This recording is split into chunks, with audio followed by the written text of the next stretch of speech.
yanayin tsarin shi'a wallahi tallahi da fitina ne a zukatansu irin waɗancan mutanen. Abinda aka masu a Zaria da har yanzu Najeriya ba su inda take ba. Amma da yake ba fitina suke nema ba, ba tashin hankali suke nema ba, abal suna neman zaman lafiya ne.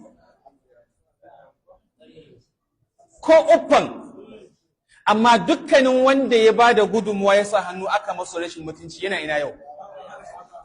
Yana nan a wulaƙance. Idan har ba su tafi wajen mai duka suna karɓar sakamako wato wannan duniya suna cikin wulaƙanci. Da Allah in tambaye ka wake zuwa ya rike carbi ya ja la ilaha illallah su 100 da ni Allah ya taimaki musulunci. Ina ce istighfari ne kan gaba. To shi kuma istighfari ai kowa ya san falalar shi ai kuɗi ne ai. فقلت استغفروا ربكم إنه كان غفارا يرسل السماء عليكم مدرارا ويمددكم بأموال وبنين ويجعل لكم جنات ويجعل لكم أنهارا ما لكم لا ترجون لله وقارا وقد خلقكم أطوارا.